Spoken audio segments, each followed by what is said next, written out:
Normal सलाम। अब समझो ध्यान से, अब ये किसी भी सरकारा को गला के बनाया जा सकता है। बिहार में गन्ना की खेती बहुत होती है, मकई की खेती बहुत होती है, और हमारे यहाँ चावल जो होता है वो हम सब चावल को मुंह से कूच के खाते हैं, लेकिन थाली में हमें लंबा साइज का चावल चाहिए, बासमती। टूट गया ना तो भारत में टूटे हुए चावल की वैल्यू खत्म। काजू खड़ा दिखना चाहिए, टूट गया तो वैल्यू कम।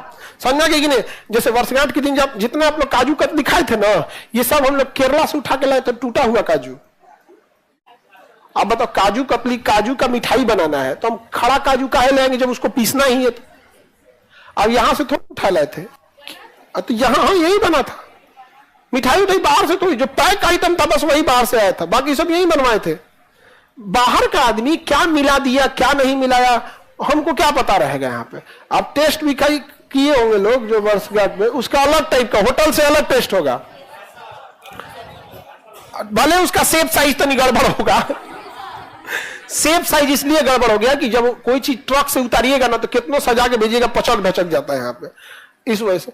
तो भारत में ना, बिहार में टूटा हुआ चावल का वैल्यू है जी, कहते हैं खुद ही दे लो, खुद ही समझते हैं, फटक के टूटल का चावल लोग साइड कर। जबकि चाइना में भारत अपने टूटे हुए चावल चाइना भेज देता है, और चाइना में लोग ब्रोकन राइस खाते हैं। क्यों ब्रोकन राइस खाते हैं? कि छोटा चावल लिबिर लिबिर होकर सट जाएगा, और जो दूगो चॉपस्टिकवा से खाता है सब,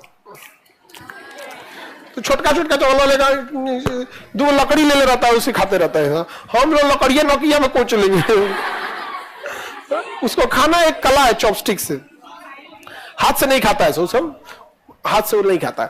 तो भारत, बिहार में तीन चीजों की अधिकता, टूटा हुआ चावल, मक्का और गन्ना। और ये तीनों ही किसके रूप है? सरकरा का। तीनों को गला दीजिएगा। चीनी तो शुगर ही है, शुगर के मरीज को चावल ही खाने नहीं देता है, तो चावल क्या है? सरकरा ही है। तो चावल भी है, गन्ना भी है, मक्का भी है। अब ये भारत बिहार में बहुत ज्यादा पैमाने पे होता है, तीनों वेस्ट हो जाता है। हम लोग गन्ना कमर्शियली यूज करते हैं, तो जो गन्ना वेस्ट हो जाता है, पतला रह जाएगा या फिर ऐसा, तो उसको सरकार खरीद लेती है, और खरीद के उसको पीस पीस पीस पीस बना देगी ताकि उसको केवन कराने में आसानी हो। अब टाइट उसको दौड़ ओढ़ के और फिर एक बड़ा सा हौज में ले जाएगी, उसमें कुछ पानी भरेगी, कुछ यीस्ट डाल देगी, ज्यादा मात्रा में ना यीस्ट डाल देना, और इसी में एक जल्दी हो, क्योंकि अब कल समय किसी के पास नहीं है, तो एक अलग से एंजाइम मिलाता है, इनवर्टेज। कौन एंजाइम? मतलब इन्वर्टर का काम होता है एक से दूसरे में बदल देना, एक से दूसरे में, तो क्या मिलाएगा? इन्वर्टेज। एक जाइमेज। अब मेनली आप अगर स्पेसिफाई ना करें कि शुगर केन है क्या है, तो मेनली दो एंजाइम यूज होगा, जाइमेज और इन्वर्टेज। तो जाइमेज और क्या लगाएगा? इन्वर्टेज। तो जाइमेज और इन्वर्टेज एंजाइम डाल दीजिएगा तो क्या होगा? रिएक्शन और तेजी से हो जाएगा। नॉर्मल छोड़ दीजिएगा तो धीरे होगा, यीस्ट मिलाएंगे तो और जल्दी होगा, जाइमेज या इन्वर्टेज मिला देंगे तो क्या होगा? और तेज हो जाएगा, और पूरा मिला के उसको पूरा कादो कादो कर लेगा, पूरा कादो कादो कर लेगा यहाँ पे, और सड़ जाएगा, और फिर उसका रस निकालेगा, जाली से छानेगा, रस को क्या करेगा? जाली से छान देगा, और पूरा जूस आ जाएगा। अब इस जूस को खौलाएगा, तो जो छोटे छोटे कण थे वो खोल के कहां जाएंगे? ऊपर, छान लेगा ऊपर, फिर और गर्म करेगा, छान लेगा, और छानते छानते छानते फाइनली बना देगा आपका सैनिटाइजर। और इसी सैनिटाइजर में आग लग जाएगा, क्योंकि ये बड़ी ज्वलनशील होता है, तो कुछ भर देगा सैनिटाइजर में, आप बाकी करेगा, ले आएगा और कहेगा पेट्रोल, पेट्रोल में पानी मत मिलाओ, पेट्रोल है 100 रुपया और उसमें है हमारा 60 रुपया, तो पेट्रोल में क्या मिला देगा? Ethyl alcohol. तो आजकल जो पेट्रोल आ रहा है उसमें क्या मिला है? Ethyl alcohol. क्या मिला है? Ethyl alcohol. तो सोचो, आज जो आप पेट्रोल यूज कर रहे हैं उसमें 20% क्या मिला दिया है? Ethyl alcohol. हमें जो पहले 100% पेट्रोलियम सऊदी अरब, ईरान, रूस से ले आना पड़ता था, आज तो उसमें ऐसे ही हम लोग 20% की कटौती कर दिए, जिसे कहते हैं फ्लेक्सी फ्यूल या हाइब्रिड फ्यूल कहते हैं। तो हम लोग अब एथेनॉल मिलाते हैं, एथेनॉल को ही इथाइल अल्कोहल कहते हैं, एथेनॉल को ही क्या कहते हैं? इथाइल।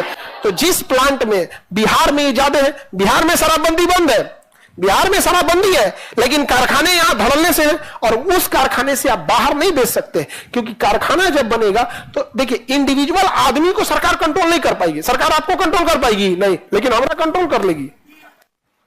कंपनी को फटाक से कंट्रोल कर देगी, 20 गो नियम बना देगी।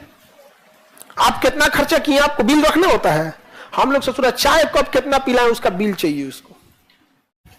उसका एक, जब क्लास खत्म हो जाता है ना तो एक डायरी बनती है, कैश मेमो, आज का क्या क्या खर्चा हुआ, कौन लड़की बेहोश हुई, कौन लड़का का बैंडेज पट्टी हुआ, किस लड़का का क्या हुआ, पूरा एक डिब्बा, पूरा बैठ के रात 8 बजे 10 बजे कैश मेमो बन, उसको भरा जाएगा, उसको फिर एक अकाउंटेंट साइन करेगा, फिर उसको एक अप्रूव करेगा, फिर वो जमा होगा, वेबसाइट पे डाल दीजिए, ले इतना खर्चा हुआ है।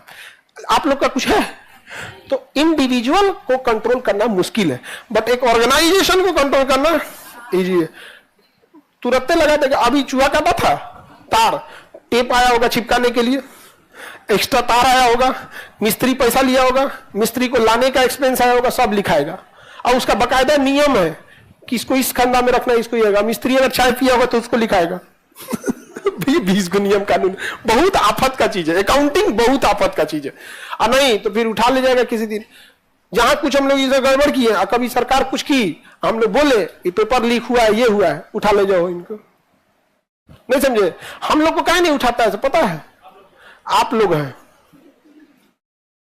जेलों में से पढ़ाएगा आदमी, और तुम लोग वहां पहुंचिए जाएगा, यहाँ पे और तुम लोग को इतिहास में पढ़ाए तो